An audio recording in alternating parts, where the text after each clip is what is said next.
Hey everybody, welcome back to Whistle Thicket. We are checking on one of our hives. It's towards the end of May, and I have a deep body and a medium super for the queen. That's where all of the brood's going to be, and they also are going to get that honey in the winter. So I have my winter setup started. I'm going to see if it's time to add a super. So there's a honey flow starting here, going on. It's tulip poplar. So I'm gonna inspect the hive, see how she looks. I'm probably gonna put this super on, and I also have my queen excluder. Some people don't like using queen excluders. They call them honey excluders because sometimes the bees are less prone to pass through this honey or a queen excluder. But I've had success with them, and in a week or so, if it doesn't seem like the bees are really making as much progress as I think they should, I may take this excluder off. But the thing is, I have drawn frame in here, and as soon as the bees start putting honey in it, the queen is going to be a lot less likely to move up into the super anyways. So let's check out the hive, and hopefully we find the queen and we find brood and eggs and everybody looks healthy, and we can start making some honey.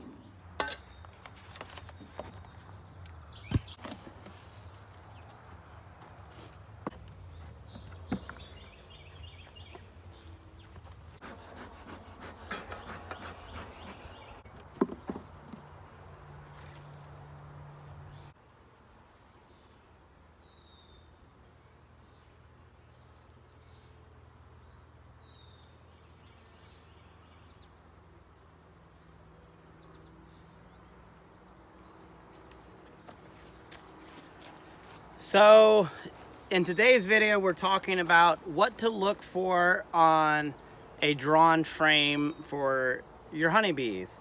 There's lots of things to look for, and sometimes it can get confusing. What are you looking for? How much of it should you be finding?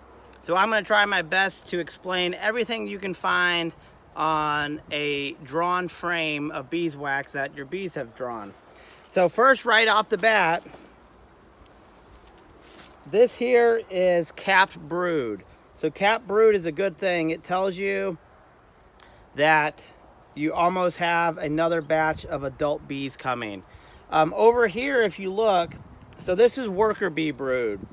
And if you look over here, you can hopefully see a distinct difference between this brood and this brood. This is drone brood. So drones are male bees. So if you notice, the drone comb is significantly larger, and it's more convex. It goes outward a lot more. You can also see some uncapped honey. So this is another thing to look for. On this frame, there's a little bit of capped honey, just a tiny bit. There's also some pollen. So pollen is kind of hard to see, but we have pollen there. What else do we have? And this is important too. I know my queen is not on this frame. I would not hold this frame above my hive, or not above my hive, if my queen was on here, because I don't want my queen to fall out. But actually, there's larva.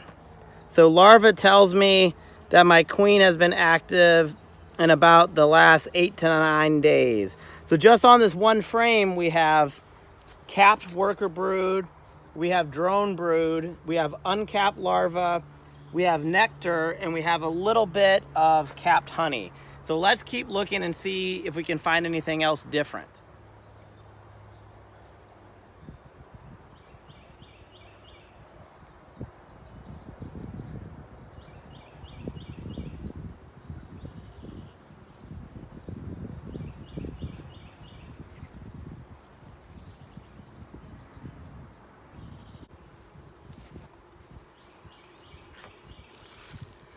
So here on this bee right here, hopefully you can see it, are the pollen baskets.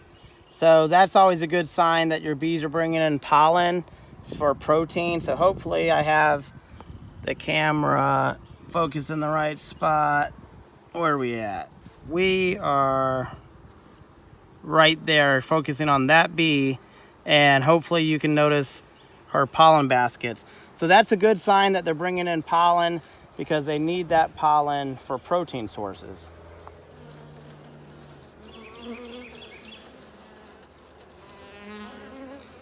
And here's something you really want to find. The queen, the beautiful new queen. So I actually lost my queen. She was a marked queen. The bees didn't like her. They killed her. And I let them make a new queen. And here she is. And she is beautiful. Wow. She looks way more healthy than the last queen, actually. She's laying like crazy. This hive has really taken off. I am really psyched. So what a beautiful queen. Of course, another thing to look for when you're doing inspections is the queen. I'm gonna put her back because she's doing such a great job. Look at all this brood. There's larvae. This may be a cell. She may even have came out of that cell. So I am pretty stoked. Let's go ahead and put this frame back.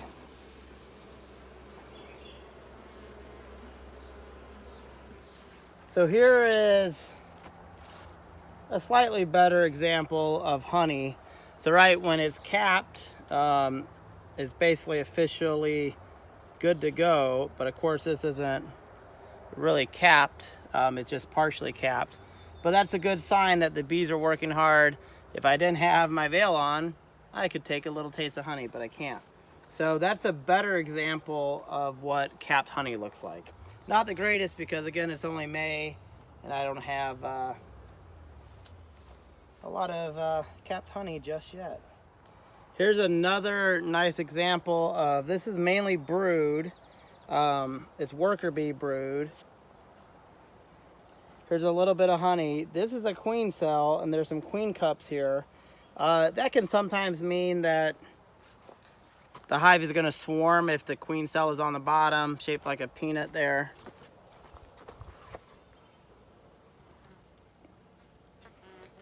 There she is. But this hive actually recently lost her queen, so I'm not too worried about it. Over here, here's a good example of a queen cup. So a lot of times they just make these in preparation or practice sometimes. So you got to really see what your bees are doing and feel them out. So at least I think beekeeping is part science and part art, and part we have no idea what we're doing, and we're just trying to do the best we can. It's going to be difficult to see, but I'm going to try to give you a close-up of uncapped brood of larvae, hopefully.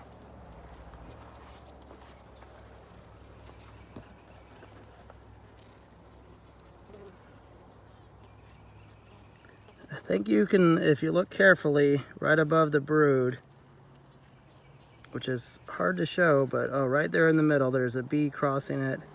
That is what uncapped larvae. Looks like maggots, but they're larvae. I mean, maggots are larvae, but the pretty word is larva. I'm gonna go ahead and add my second super, my third box. I have about 4 frames of brood, which is good. About 8 frames of bees. I wish I had a little more bees, but I've only had these bees for a little over a month. So for the first 25 days, I had to, well, I guess 23 days, I had to wait for the queen to start laying, and then I had to wait for those eggs to turn into larvae, to become capped brood, to turn into adults. So that's close to almost a month process for the queen to start laying, to be comfortable in the hive. She had to be released from the hive after 4 or 5 days in her queen cage. So that's kind of almost a month process. So actually she's doing pretty good. I'm gonna put this other super on.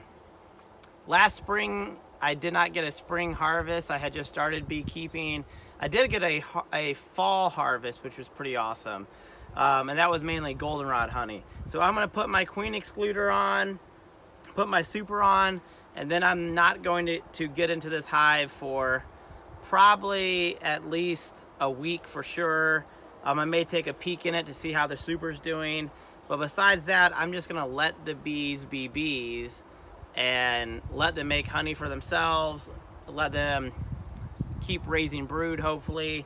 The queen looks good, everybody looks happy, and I'm just going to leave this hive as she is and let bees be bees.